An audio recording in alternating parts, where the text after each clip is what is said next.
اچانک جیسے سب کچھ تیزی سے تبدیل ہونے لگا، عمارت میں چھائی خاموشی میں دھیرے دھیرے آوازیں کھلنے لگی، خاموشی کا سیر ٹوٹنے لگا، ہمیں سرگوشیاں سنائی دینے لگیں جو اچانک شروع ہوتی اور پھر یک دم خاموشی چھا جاتی، لیکن یہ واضح تھا کہ ہم ان کے مخاطب نہیں تھے، وہ آپس میں باتیں کرتے، ان کی زبان نرم میٹھی لیکن ہماری فہم سے باہر تھی، وہ باتیں کرتے کرتے اچانک خاموش ہو جاتے پھر بولنے لگتے، میں ان کی باتوں کو غور سے سننے کی کوشش کرتا، شاید مجھے اس مدھر دل پذیر آواز کی کھوئی تھی جو میں نے چند دن پہلے سنی تھی، لیکن کیا وہ حقیقت تھی؟ مجھے ایک ایک لمحے کی تفصیل یاد تھی، اس دوران محسوس ہونے والی مہک جیسے میرے آس پاس ہلکورے لیتی رہتی تھی، اور پھر اس تخت کی کوشش و نقش و نگاہ، اس کی روپلی نقرئی سی بن، ہر چیز جیسے میری نگاہوں کے سامنے تھی، اگر مجھے یاد نہیں تھی تو بس عروہ یاد نہیں رہی تھی، اور عروہ تھی کہاں؟ وہ دل جو اس کے لیے بچی کی طرح دھمکتا تھا، اس کی یاد سے اس میں یاسیت کے ساتھ ساتھ جذبوں کی ایک لہر سی دوڑ جاتی تھی، کبھی قرض جاتا تو کبھی سرشار ہو جاتا اور کبھی ہجر کے درد سے بے حال ہو جاتا تھا، اب ایسا کچھ نہیں تھا، عروہ بس ایک نام تھا، ایسے ہی جیسے ہزاروں نام ہوتے ہیں، اور وہ بس ایک وجودی علامت تھی، جیسے ہمارے ارد گرد وجود گھوم پھر رہے ہوتے ہیں، اب اس کے نام سے میرے دل و دماغ میں اپنائیت کا، چاہت کا، یگانگت کا احساس نہیں پھوٹتا تھا، راول میرے ارد گرد رہتا تھا، اس کو میری حالت پہ تعجب تھا، وہ اکثر کہتا تمہیں کیا ہو گیا ہے؟ تم بالکل بدل گئے ہو، اس کے سوال اندیش تھے، خوف تھے جو اس کی زبان پر کل بلاتے تھے، اور سوال کی صورت میں میری طرف بڑھتے چلے آتے تھے، مگر اس کو بھلا کیا معلوم، کیا پتہ جو میں نے دیکھا، محسوس کیا اور جس کے خیال میں میرا سارا بدن، ساری حساسیت میب تھی۔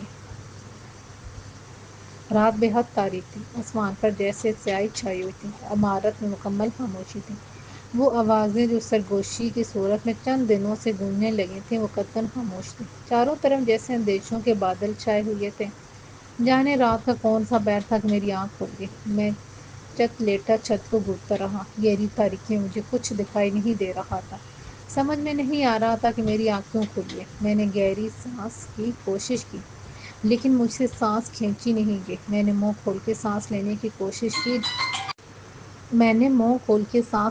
کوشش کی لیکن جیسے ہوا معدوم تھی، من احساس ہوا کہ میں پسینے میں بھیگا ہوا ہوں، میں نے اٹھنے کی کوشش کی لیکن اٹھ نہیں سکا، دائیں بائیں ہاتھ چلائے مگر میرے ہاتھ جھول کے رہ گئے، گہری تاریکی اور دم گھٹنے کا احساس، میرا دل تیز تیز دھڑکنے لگا، گھبراہٹ ہونے لگی، سانس لینے میں الجھن ہونے لگی، میں نے بستر سے پیر لٹکائے تو یوں لگا جیسے میرے پیر خلا میں جھول رہے ہیں، میں نے بستر پر آڑا ہو کر ایک پیر کو مزید نیچے کیا لیکن مجھے فرش محسوس نہیں ہوا، اس سے پہلے تو کبھی ایسا نہیں ہوا تھا، میرا بستر اتنا اونچا نہیں تھا کہ میں پیر لٹکا کر کے بیٹھوں اور میرے پاؤں فرش پر نہ لگیں، تو پھر میں کہاں ہوں؟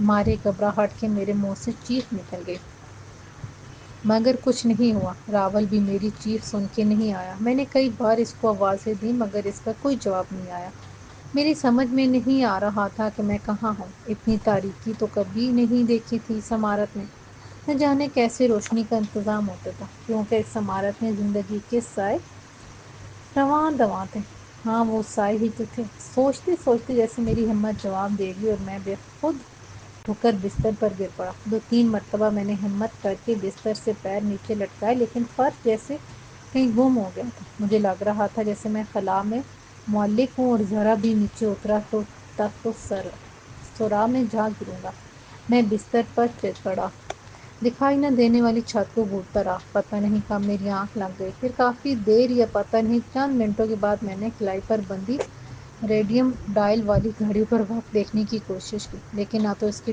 ٹک ٹک سنائی دے رہی تھی اور نہ ہی ریڈیم کی چمک دکھائی دے رہی تھی، اچانک یہ خیال نے مجھے پسینے پسینے کر دیا، میرے سر سے گردن سے گدی سے پسینے کی دھاریں پھوٹنے لگی، کیا میں مر گیا ہوں؟ کیا یہ قبر کی تاریکی ہے؟ کیا میں قبر میں ہوں؟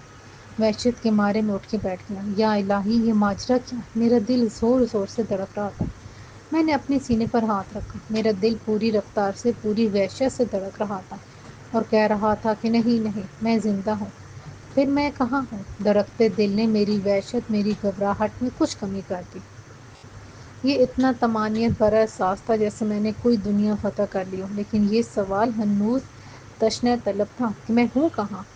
اگر یہ وہی جگہ ہے جہاں میں اتنے دنوں سے، تو پھر یہ اچانک گہری پر اسرار تاریکی کیوں ہے؟ اور وقت گزر کیوں نہیں رہا ہے؟ راول بھی کوئی جواب نہیں دے رہا، کوئی آواز، کوئی سرگوشی نہیں۔ میں تاریکی، گہری خاموشی اور بے بسی، یہ میرے تینوں ساتھی تھے۔ نہ جانے کتنا وقت گزرا، گھنٹہ، دن، رات، 24 گھنٹے، وقت کا احساس معدوم ہو گیا تھا۔ میری آنکھ کھلی تو میں بے حس و حرکت پڑا ہوا تھا۔ دفتر کسی نے مجھے پکارا، بلال، بلال، کیا ہوا؟ پھر میری نظر اور چھت کے درمیان ایک چہرہ نمودار ہوا، وہ عروہ تھی۔ اس نے میرے گال تھپتھپائے اور نرمی سے بولی، کیا ہوا تھا تمہیں؟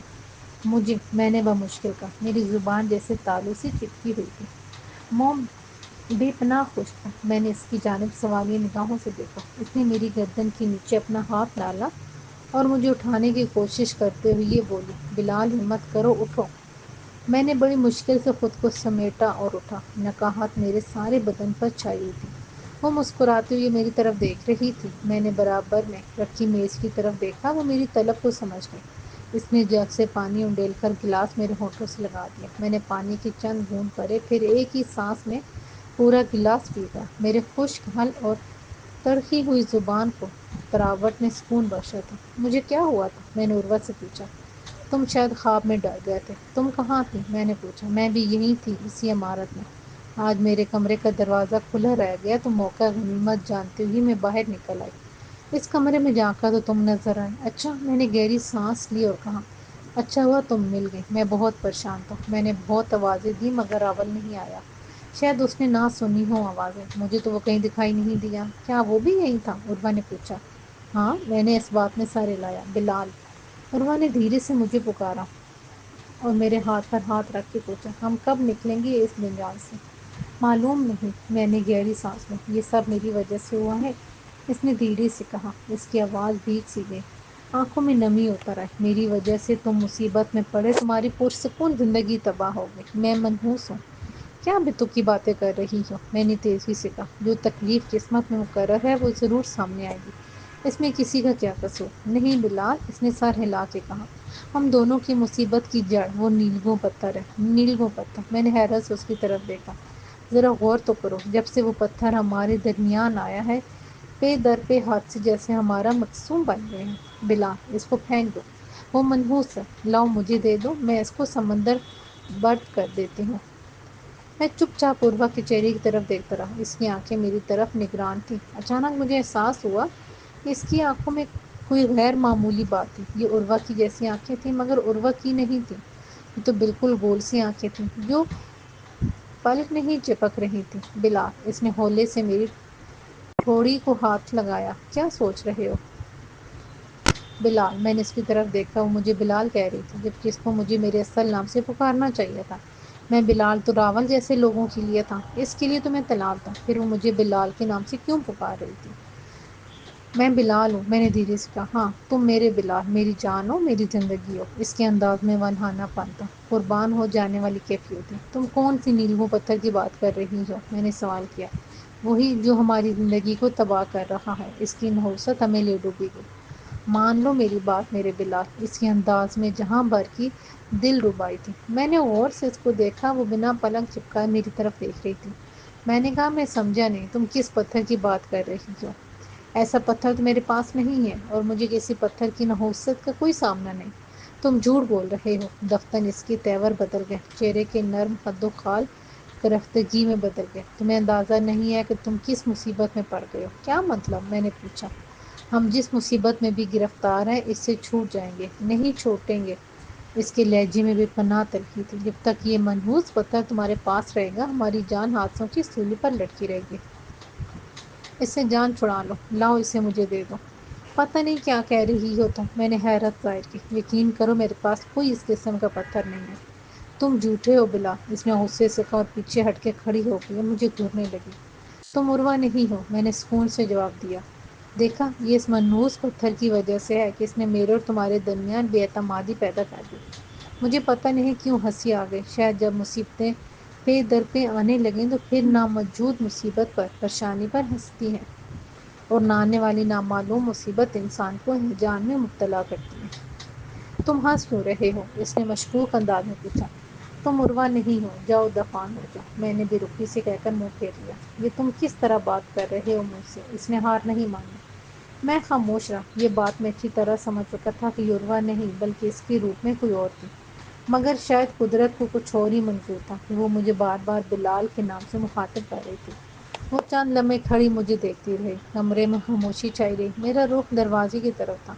میں نے ذرا دیر کے بعد گردن موڑ کے پیچھے کی طرف دیکھا تو وہ موجود نہیں تھی۔ وہ مجھے دروازے سے جاتی ہوئی دکھائی نہیں دی تھی۔ شاید فضا میں تحلیل ہو گئی تھی۔ یہ نیلگوں پتھر حاصل کرنے کی ایک اور چال تھی۔ شاید اس کے جادوئی خواص میں یہ بات بنیادی اہمیت کی حامل تھی کہ اس کی مالکیت تب بھی منتقل ہو سکتی تھی کہ جب موجودہ ملکیت رکھنے والا اپنی رضا سے اسے دوسرے کو سونپ دے۔ یہی وجہ تھی کہ ابھی تک نیلگوں پتھر پر میری مالکیت برقرار تھی۔ میں تھوڑی دیر لیٹا رہا، پھر اٹھ کر غسل خانے چلا گیا اور دل بھر کے نہایا۔ پانی عجیب طرح سے نیم گرم تھا۔ دیر تک نہا کے جسم کی کسل مندی دور ہو گئی تھی۔ غسل خانے میں بنی الماری میں کپڑے اور زیر جامہ موجود تھے۔ میں نے کپڑے بدلے، دوسرا زیر جامہ پہنا، نیلگوں پتھر کو رومال میں لپیٹ کر اس میں محفوظ کیا اور تولیے سے بال خشک کرتا ہوا باہر آ گیا تو دیکھا سامنے کرسی پر راول بیٹھا ہوا تھا۔ مجھے دیکھتے ہی مسکرا دیا۔ ناشتہ کر لیا تم نے؟ میں نے پوچھا۔ نہیں، اس نے نفی میں سر ہلاتے ہوئے کہا۔ رات ایک عجیب واقعہ ہوا۔ میں نے تولیہ کھوپڑی پر لٹکایا اور وضاحت طلب نگاہوں سے اس کو دیکھنے لگا۔ وہ بولا، معلوم نہیں ایک رات تھی یا کئی، مجھے رات بھر یوں لگ رہا کہ میں شاید تاریکی میں ہوا میں لٹکا ہوا۔ گھبراہٹ اور پریشانی میں تمہیں نہ جانے کتنے ہی بار چیخ چیخ کی آوازیں دی مگر تم نے ایک آواز نہیں سنی۔ کیوں، کیا ہوا تھا؟ میں نے سرسراتے ہوئے لہجے میں پوچھا۔ یوں لگ رہا تھا جیسے میں کسی قبر میں پڑا ہوا ہوں، گہری تاریکی، بے پناہ حبس اور بے تحاشا پسینہ۔ یوں لگ رہا تھا جیسے میں مر چکا ہوں، راول نے لرزتی ہوئی آواز میں کہا۔ اتنا خوف، اتنا ڈر تو مجھے شوکہ اور ملکہ کو مارتے ہوئے نہیں لگا تھا۔ اس نے بڑی روانی میں اپنے خوف کی تمثیل پیش کی۔ میں خاموشی سے اس کی طرف دیکھتا رہا تو اس نے پوچھا، تم اتنے خاموش کیوں؟ کیا کہوں؟ میں نے دھیرے سے کہا، رات یہی کچھ میرے ساتھ ہوا۔ میں نے اسے مختصراً اپنے ساتھ بیتی سنا دی، لیکن عروہ کا ذکر گول کر دیا۔ اگر اس کی بات بتاتا تو لازماً نیلگوں پتھر کا ذکر بھی کرنا پڑتا، جس سے ابھی تک میں نے بڑی کامیابی سے پوشیدہ رکھا تھا۔ میں ایک بات بولوں؟ راول نے کہا۔ کہو، میں نے کہا اور ادھر ادھر دیکھا۔ مجھے کسی کا خوف نہیں، راول نے بے خوفی سے کہا۔ جو ہونا ہے وہ ہو کے رہے گا، لیکن اب میں یہاں نہیں روک سکتا۔ مجھے اس عمارت سے، ان در و دیوار سے وحشت ہوتی ہے۔ یوں لگتا ہے کہ ہم کسی بڑے سے پنجرے میں قید ہیں اور میں کسی قید میں نہیں رہ سکتا۔ تو میں کون سا یہاں رہنا چاہتا ہوں؟ میں نے کہا، لیکن کوئی راستہ تو نکلے۔ راستہ؟ راول نے کرسی ہاتھے پر کونسا مار کے کہا۔ تم نے دھیان نہیں دیا کیا؟ میرے لہجے میں بھرپور دلچسپی اڑ آئی۔ یہی کہ ہم یہاں سے بھاگ سکتے ہیں، اس بھوتیا حویلی سے جان چھڑا سکتے ہیں۔ بھوتیا حویلی؟ مجھے ہنسی آ گئی۔ نام تو تم نے خوب رکھا ہے۔ تم مجھے گود میں اٹھا کر یا کندھوں پر سوار کر لینا، اس طرح ہم نکل جائیں گے۔ اور اگر انہوں نے پکڑ لیا تو؟ میں نے فوراً سوال کیا۔ تو کیا ہوا؟ وہ ہمیں زیادہ سے زیادہ مارے پیٹیں گے، جان سے تو مار نہیں سکتے۔ اس نے ایک بلند اہم کہکہ لگایا۔ کیوں بھل؟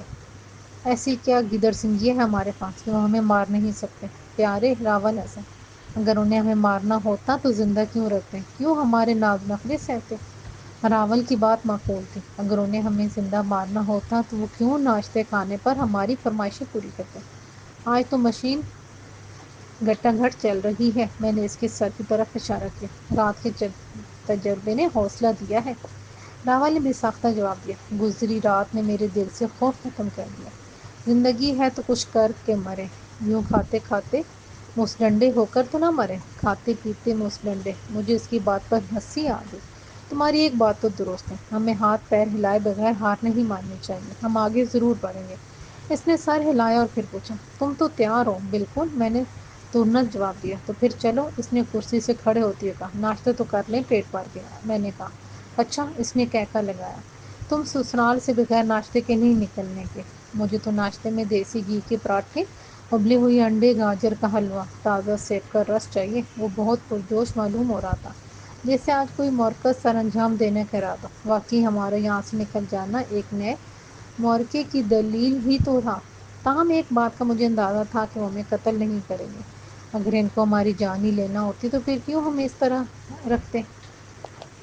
صحیح سوچ رہے ہو، راول نے کہا۔ کیا؟ میں نے چونک کر اسے دیکھا۔ تمہیں کیا پتا کہ میں کیا سوچ رہا ہوں؟ جن حالات سے ہم دو چار ہیں اس میں تو سوچ خود بخود یکساں ہو جاتی ہے۔ اگر ان کو ہمیں قتل ہی کرنا ہوتا تو ہمارا اتنا خیال کیوں رکھتے؟ لیکن یہ کون سی مخلوق ہے؟ کون لوگ ہیں؟ جنات، بھوت ہیں، شیطان ہیں، یا کسی دوسرے سیارے کی مخلوق؟ یہ ہر چیز یوں جھٹ پٹ ہو جاتی ہے، بس ٹوٹ کی بجائے اور چیز حاضر۔ اسی وقت راول کے کمرے میں فرش پر چمچہ گرنے کی آواز ہوئی۔ میں نے گہری سانس لے کے کہا، لو جی، ناشتہ آ گیا۔ ہاں جی، راول نے نتنے پھیلا کر گہری سانس لی اور بولا، گاجر کے حلوے کی خوشبو آ رہی ہے تو پھر اٹھو۔ میں نے دروازے کی طرف بڑھتے ہوئے کہا۔ وہ بھی میرے ساتھ چلتے ہوئے اپنے کمرے میں آ گیا۔ میز پر حسب معمول فرمائش کے مطابق لوازمات موجود تھے۔ ہم اطمینان سے ناشتہ کر کے ادھر ادھر دیکھا مگر مجھے کوئی قلم کاغذ جیسی کوئی چیز دکھائی نہیں دی۔ میں نے گاجر کے حلوے کی خالی پلیٹ میں پھیلایا اور اس پر انگلی سے لکھنے لگا۔ راول خاموشی سے مجھے دیکھتا رہا۔ میں نے کچھ لکھ کر اس کو دکھایا تو اس نے گردن ہلا دی۔ پھر ہم نے خاموشی سے ناشتہ کیا۔ تاہم ناشتے کے بعد نکل جانے کا ارادہ ہم دونوں کا پکا تھا۔ ناشتہ ختم کر کے میں اٹھ گیا۔ میرا رخ اپنے کمرے کی جانب تھا۔ میں آہستگی سے غسل خانے میں داخل ہوا اور دھیرے سے دروازہ بھیڑ کی ہلکی سی در سے باہر دیکھنے لگا۔ مجھے اپنا بستر اس کے ساتھ رکھی ہوئی میز صاف صاف دکھائی دے رہی تھی۔ اچانک مجھے راول کی بلند آواز سنائی دی، گرما گرما دودھ پتی ہو جائے تو مزہ آ جائے قسم سے۔ آج میں نے تجربے کرنے کا سوچا تھا۔ میں نے حلوے کی پلیٹ میں لکھا تھا کہ میں اپنے کمرے میں چھپ جاؤں گا تو تم چائے کے لیے کہنا، کیونکہ چیزیں ہماری غیر موجودگی میں آتی تھیں، یعنی ہم جس کمرے میں موجود نہیں ہوتے تھے اور آنے کی اطلاع ہمیں کسی چمچے، چھری، کانٹے سے فرش پر گرنے کی آواز کی صورت میں دی جاتی تھی۔ میں دیکھنا چاہتا تھا کہ ہماری فرمائش پوری کرنے کون آتا ہے، کہاں جاتا ہے اور کس طرح ہمارے لیے کھانے پینے کی اشیاء لائی جاتی ہیں، اور لانے لے جانے والا کس طرح ہماری نگاہوں سے پوشیدہ رہتا ہے۔ اس طرح شاید ہمیں معلوم ہو جائے کہ ہم کسی کی قید میں ہیں، انسان ہیں، جن ہیں، بھوت ہی ہیں یا کیا ہیں۔ میری نظر مسلسل میز پر جمی ہوئی تھی۔ اچانک ایک حیرت کن روشنی میز کے اوپر پڑنے لگی۔ روشنی اتنی تیز اور چمکدار تھی کہ دن کی روشنی کے باوجود اس کی طاقتور کرنیں صاف نظر آ رہی تھیں۔ روشنی کی میز کے اوپر مسلسل تیزی سے حرکت کر رہی تھی اور پھر دیکھتے ہی دیکھتے وہاں 2 کپ چائے کا ترموس اور راول کی پسند کی سگریٹ کی ڈبی ظاہر ہو گئی۔ یوں لگا جیسے لمحوں میں روشنی نے کسی پرنٹ کی طرح تصویر بنا دی ہے، اور اس کے ساتھ ایک چھوٹا سا جیسے چینی ملانے والا چمچ میز کی سطح پر ظاہر ہوا اور فرش پر کھسک کر گر پڑا۔ اس کی دھاتی آواز بہینہ فرش پر اسٹیل کی چمچ کے گرنے کی سی تھی۔ میں حیرت زدہ پھٹی پھٹی آنکھوں سے سب دیکھ رہا تھا۔ یہ سب میری آنکھوں کے سامنے نہ ہوتا تو میں کبھی یقین نہ کرتا۔ یوں لگا جیسے پرنٹر نے کوئی تصویر کاغذ پر اتار دی ہے، جیسے سیکنڈ میں روشنی غائب ہو گئی۔ میں نے چند ثانیے انتظار کیا، پھر غسل خانے سے نکل آیا اور فرش پر گرا ہوا چمچہ اٹھا کر دیکھا۔ وہ عام سا اسٹیل کا بنا ہوا چمچہ تھا۔ سگریٹ کا پیکٹ بھی بالکل نیا تھا۔ پھر میں نے ترموس اٹھا کر ہلایا۔ اس کا وزن اور اندر موجود ہلتا ہوا مائع یقیناً چائے تھا۔ ابھی میں یہ سب دیکھ ہی رہا تھا کہ راول کمرے میں داخل ہوا اور بولا، واہ جی واہ، چائے اور سگریٹ آ گئی۔ میں نے تمہاری آواز سنی تھی، تم نے سگریٹ کا ذکر ہی نہیں کیا تھا، پھر یہ کیسے ہے؟ میں نے آہستہ سے پوچھا۔ میں نے 2 دن پہلے جب چائے کے لیے کہا تھا تو کہہ دیا تھا کہ جب بھی چائے لاؤ ساتھ سگریٹ بھی لانا۔ اس نے بتایا تو میں ایک گہری سانس لے کر رہ گیا۔ راول نے چائے کپوں میں ڈالی اور ایک لمبا گھونٹ بھر کے بولا، یار ایسی سواد کی چائے میں نے کہاں پی تھی، کہاں؟ میں نے کپ کو مضبوطی سے پکڑ کے گھمایا۔ وہ مضبوط اور خوبصورت تھا، اس پر نیلے رنگ کے چھوٹے چھوٹے پھول بنے تھے۔ مجھے اس کا ڈیزائن کچھ جانا پہچانا سا لگا، مگر یاد نہیں آیا کہ اس قسم کا کپ میں نے کہاں دیکھا تھا۔ کدھر وہ میں؟ راول نے مجھے مخاطب کیا۔ تم بتا رہے تھے کہ ایسی سوادی چائے تم نے کہاں پی ہے؟ میں نے کہا، کوئٹہ ہوٹل میں پی تھی، صدر میں، اس نے بے ساختہ کہا اور دفتر میرے ذہن میں چمکا ہوا۔ اس کے ساتھ ایک جرجری سی بدن میں دوڑ گئی۔ مجھے یاد آ گیا کہ یہ کپ اور یہ ڈیزائن میں نے کہاں دیکھا تھا۔ یہ کپ اور تھرموس میں نے اپنے گھر میں دیکھا تھا، جلال بھائی کی شادی میں نے 3-4 تھرموس اور 4 درجن کپ لیے تھے، وہ اسی ڈیزائن کے مطابق تھے۔ یار قسم، جب میں چائے پیتا ہوں اس کے ساتھ مستقبل یاد آ جاتا ہے، راول کہہ رہا تھا، اور میں سوچ رہا تھا کہ یہ سب کیسے ممکن ہے۔ میں غور کرنے لگا۔ مگر میری سمجھ میں نہیں آیا کہ یہ کیسے ممکن ہے کہ اس کپ کا ڈیزائن، چائے کا ذائقہ اور کھانے کی مختلف اشیاء ہمیں اتنی مزیدار اور دیکھا دیکھی سی کیوں لگتی تھی۔ بس فرق یہ تھا کہ یہاں ہر چیز میں خاص قسم کی سفید روب پہلی سی چمک تھی۔ لگتا ہے کچھ خاص معاملے پر غور کر رہے ہو، راول نے سرگوشی نما آواز میں کہا۔ میں نے اس کی طرف دیکھ کے اس بات میں سر ہلا دیا۔ مجھے نہیں بتاؤ گے؟ اس نے پھر سرگوشی کی۔ میں نے اسے خاموش رہنے کا اشارہ کیا اور چھوٹے چھوٹے گھونٹ بھرنے لگا۔ ہمارے درمیان خاموشی چھا گئی۔ تھوڑی دیر میں چائے ختم ہو گئی۔ یار تھوڑا W11 کریں؟ راول یہ کہتے ہوئے کھڑا ہو گیا۔ وہ چلنے پھرنے کو W11 والی کوچ سے موسوم کرتا تھا جو نیو کراچی سے کماڑی تک چلتی تھی۔ میں نے بھی کئی مرتبہ اس میں سفر کیا تھا۔ تیز رفتاری اور مسلسل چلتی ہوئی، وقت کی مناسبت سے گانے اور خوابوں سے بھرپور سفر، طوفان کی طرح راستہ طے کرتی ہوتی اور سڑک پر زگ زیگ بناتی ہوئی بسوں، رکشوں، ویگنوں کو پیچھے چھوڑ جاتی تھی۔ ہاں ہاں چلو، میں اس کو باہر جانے کا اشارہ کرتے ہوئے میں نے آواز پیدا کی، دوبارہ غسل خانے میں داخل ہوا اور دروازے کی جھرجھری دوبارہ میز پر نظر جما کے کھڑا ہو گیا۔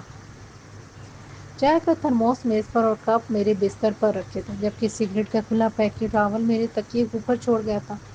چند ہی سیکنڈ ہوئے ہوں گے کہ اچانک ویسے ہی تیز روشنی نمودار ہوئی اور اس کی روشنی کی کرنیں تھرموس اور کپوں پر پڑی اور دیکھتے ہی دیکھتے برتن فضا میں تحلیل ہو گئے۔ البتہ روشنی کی کرنوں نے سگریٹ کے پیکٹ کو چھوا تک نہیں تھا۔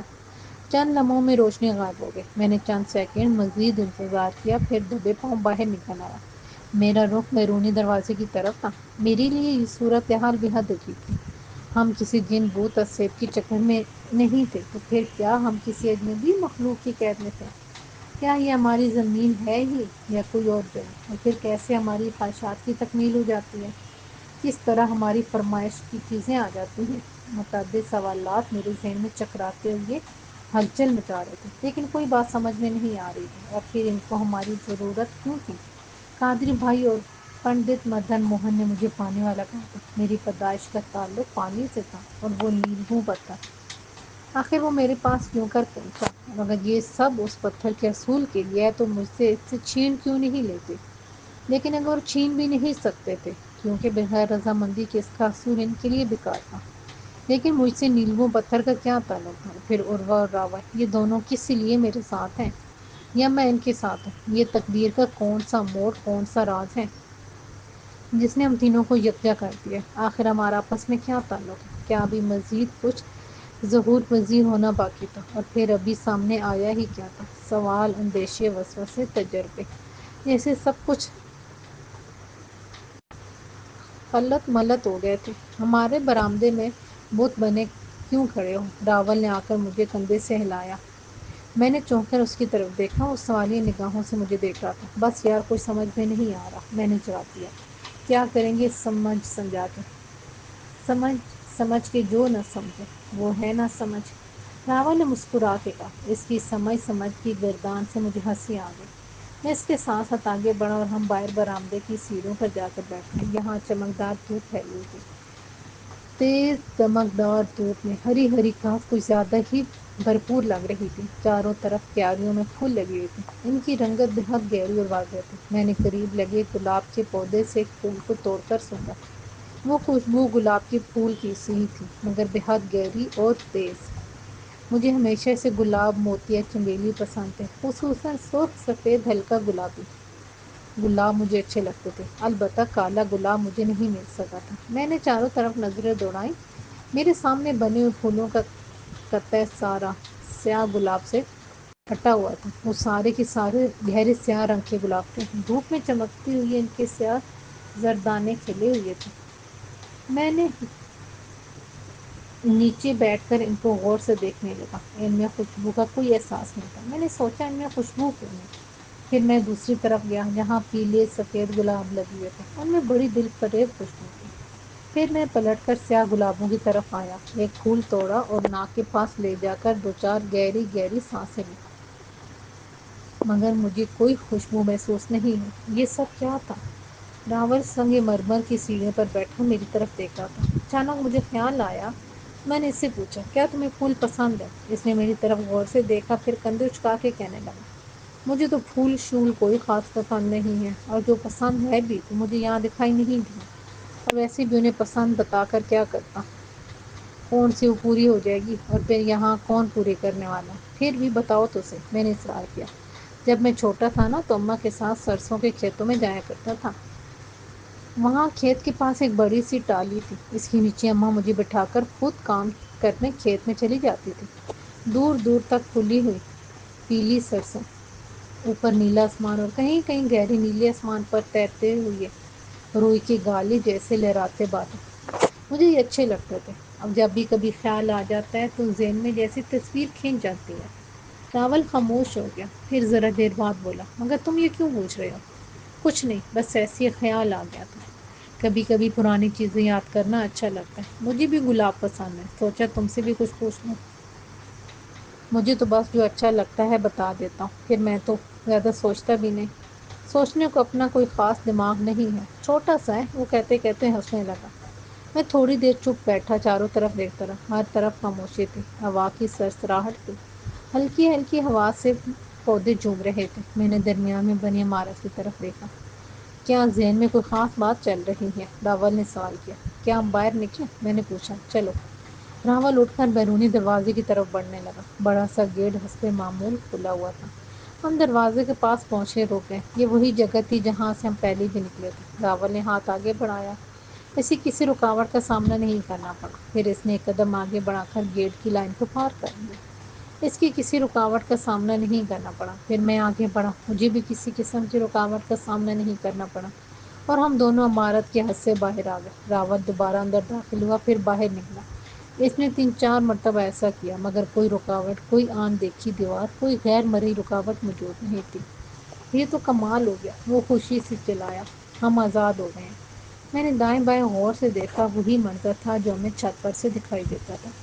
تھوڑی دور سمندر دکھائی دے رہا تھا۔ راول نے پوچھا، کس طرف چلیں؟ جب کوئی سمت ہی معلوم نہیں، کوئی واضح لائے عمل ہی نہیں ہے، تو پھر ہم جس طرف دل کرے چل پڑو، میں نے جواب دیا۔ پہلے ہم سمندر کی طرف گئے تھے، اب عمارت کی پیچھے کی طرف چلتے ہیں، اس طرف دیکھتے ہیں ادھر کیا۔ چلو، میں نے فوراً کہا اور اس کی طرف بڑھ گیا۔ ایک بات ہے، اس نے میرے ساتھ ساتھ قدم بڑھاتے کہا۔ وہ کیا؟ میں نے اس کے ساتھ چلتے چلتے پوچھا۔ بعض دفعہ یوں لگتا ہے کہ یہ سب میرا دیکھا دیکھا سب۔ کیا مطلب؟ میں ٹھٹک کے رک گیا تو وہ بھی رک کر میری طرف دیکھنے لگا۔ میں نے اس کی طرف غور سے دیکھا، وہ بہت سنجیدہ لگ رہا تھا، اس کے چہرے پر یاسیت تھی۔ کبھی کبھی ہم لمبے بعد میں اتنے مایوس ہو جاتے ہیں کہ یوں لگتا ہے جیسے ہاتھ سے سب کچھ نکل چکا ہے، اور کہنے، سننے، کرنے کرانے کو کچھ بھی باقی نہیں۔ ہم دوبارہ چلنے لگے، عمارت کی 4 دیواری سے دوسری طرف مڑے تو حیرت سے ہم دونوں ہی کے منہ سے زوردار چیخ نکل گئی۔